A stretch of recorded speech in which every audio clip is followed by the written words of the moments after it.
కూటమి ప్రభుత్వ వైఫల్యాలు వైఎస్ జగన్ కు ప్రజల్లో పెరుగుతున్న ఆదరణను చూసి భయంతోనే చంద్రబాబు లోకేష్లు నిత్యం కుట్రలకు పాల్పడుతున్నారని అంబటి ఆరోపించారు.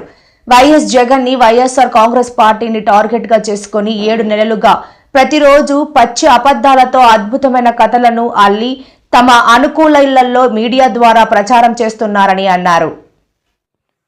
ఎల్లో మీడియాకు మాజీ మంత్రి వైఎస్ఆర్సీపీ నేత అంబటి రాంబాబు వార్నింగ్ ఇచ్చారు. గుంటూరు వైఎస్ఆర్సీపీ కార్యాలయంలో సోమవారం అంబటి మీడియాతో మాట్లాడారు. పిచ్చి కథనాలు రాస్తే చూస్తూ ఊరుకోం, మళ్ళీ మా చేతిలోకి పగ్గాలు వస్తాయి. అయినా మేము మీలా కక్ష సాధింపులకు పాల్పడమన్నారు. గేమ్ చేంజర్ ఫ్రీ రిలీజ్ ఈవెంట్కి వెళ్లి వస్తుండగా చనిపోయిన వారి కుటుంబాలను పవన్ ఎందుకు పరామర్శించలేదు? చనిపోయిన వారికి 2 కోట్లు నష్టపరిహారం ఇవ్వాలి. పుష్ప 2 ఘటనపై స్పందించిన పవన్ గేమ్ చేంజర్ మృతుల కుటుంబ సభ్యుల దగ్గరికి ఎందుకు వెళ్ళలేదు? సంఘటన ఎక్కడ జరిగిందనేది కాదు, ఎవరి వల్ల జరిగిందనేది ముఖ్యం. అభిమానుల ప్రాణాలకు విలువ లేనట్లుగా మాట్లాడుతున్నారు. రోడ్డు బాగాలేదని పవన్ చెప్పడం విడ్డూరంగా ఉందని అంబటి రాంబాబు అన్నారు.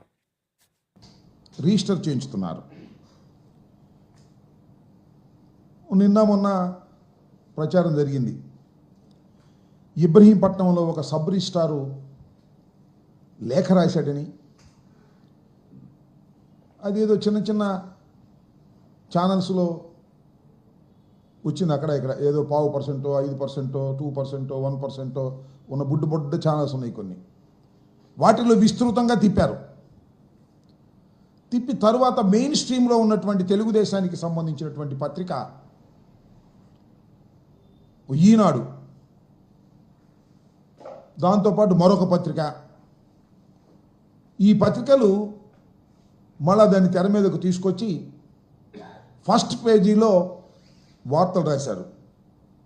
బినామీ బూచోళ్ళు అని. వీళ్ళు ఎక్కడి దాకా వెళ్ళారంటే, ఈ సబ్ రిజిస్టార్ చాలా అన్యాయాలు, అక్రమాలు, భూదందాలు,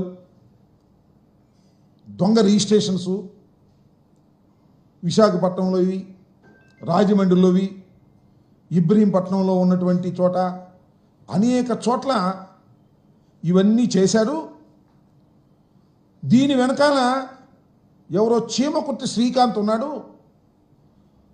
ఆ చీమకుర్తి శ్రీకాంత్ జగన్మోహన్ రెడ్డి గారికి, జగన్మోహన్ రెడ్డి గారి సతీమణి అయినటువంటి భారతమ్మ గారికి బినామీ వేల లక్షల కోట్ల రూపాయలు గోల్మలైపోయింది అని ఒక కథనాన్ని మళ్ళా తెర మీదకు వండి వార్చేటటువంటి ప్రయత్నం చేస్తున్నారు. ఎవరు ఈ శ్రీకాంత్ కాదు, సింగ్, ఈ సబ్ రిజిస్టార్? ఆయన ఏంటి, ఈ నెల 3వ తారీఖున ఆయన్ని పోలీసులు అరెస్ట్ చేశారు. ఒక విషయం ఇక్కడ మీకు చెప్పాలా, వైఎస్ఆర్ కాంగ్రెస్ పార్టీ అధికారంలో ఉన్నప్పుడే 2023 నవంబర్ 17న ఈ ధర్మసింగ్ అనే సబ్ రిజిస్ట్రార్ నివాసంలో ఏసీబీ దాడులు జరిపింది.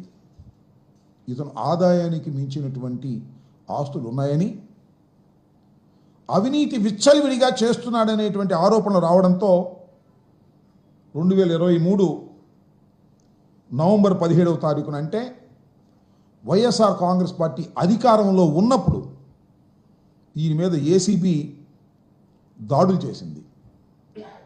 ఇంటి మీద సోదాలు చేసింది. ఆయనకున్నటువంటి పలు ప్రాంతంలో ఉన్నటువంటి ఆస్తుల మీద దాడులు చేసింది. ఇంట్లో ఉన్నటువంటి ఈ సింగు గారు గోడ దూకి పారిపోయాడు. ఆ రోజున మొన్న దొరికాడు 3 రోజుల క్రితం. అప్పుడు దాకా దొరకల, పరారీలో ఉన్నాడు. ఎవరు ఈ సబ్ రిజిస్ట్రార్ సింగ్ అంటే, ఆయన పేరు పెద్ద సింగ్, ఆయన పేరేంటి, ఆయన బాలనాగ ధర్మసింగ్.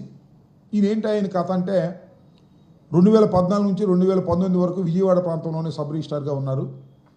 చాలా అవినీతి ఆరోపణలు ఆయన మీద వచ్చాయి. వైఎస్ఆర్ కాంగ్రెస్ పార్టీ ఆయన మీద యాక్షన్ తీసుకోవడానికి ప్రయత్నం చేస్తే పారిపోయి మొన్న దొరికాడు 3వ తారీఖున. దొరికిన తర్వాత ఆయన కోర్టులో ప్రొడ్యూస్ చేశారు. ఆయన కోర్టులో ప్రొడ్యూస్ చేసిన తర్వాత ఆయన రిమాండ్కి పంపారు. రిమాండ్లో నుంచి ఒక అద్భుతమైన లెటర్ రాశాడండి. ఎవరికి? చంద్రబాబు నాయుడు గారికి, వాళ్ళ అబ్బాయి లోకేష్ గారికి ఒక లెటర్ రాశాడు. ఏమని ఇవన్నీ కూడా శ్రీకాంత్ చెప్తే నేను చేశాను, శ్రీకాంత్ దీనిలో బాధ్యుడు. ఎవరు ఈ శ్రీకాంత్ అంటే మళ్ళా ఎల్లో మీడియా రాస్తూ ఉంది. శ్రీకాంత్ అనే వ్యక్తి జగన్మోహన్ రెడ్డి గారి సతీమణికి సన్నిహితుడు. అంటే చుట్టి మళ్ళా జగన్మోహన్ రెడ్డి గారి సతీమణికి చుట్టేటటువంటి ప్రయత్నం చేస్తున్నారు. ముందేమన్నారంటే ఈ శ్రీకాంత్ అనే వ్యక్తి సజ్జల రామకృష్ణారెడ్డి గారి బినామీ అని ముందు ప్రచారం చేశారు. అరే అది చాలదులే, ఇంకొద్ది పెంచుదామని చెప్పేసి జగన్మోహన్ రెడ్డి గారి మీద, ఆయన సతీమణి మీద రాయడం కోసం మళ్ళా వండారు. నేను అయ్యా వండేవాళ్ళు కాస్త జాగ్రత్తగా ఉండండి అయ్యా, కాస్త ఎడిటింగు స్క్రిప్టు కరెక్ట్గా రాసుకోండి. ముందే సజ్జల పేరు చెప్పడం, తర్వాత మళ్ళీ జగన్మోహన్ రెడ్డి గారి పేరు చెప్పడం, ముందే జగన్మోహన్ రెడ్డి గారి మీద పేరు చెప్పేటట్టుగా మీరు ఏర్పాటు చేసుకోవాలి. ఆయన ఒక లెటర్ రాశాడు జైల్లో నుండి.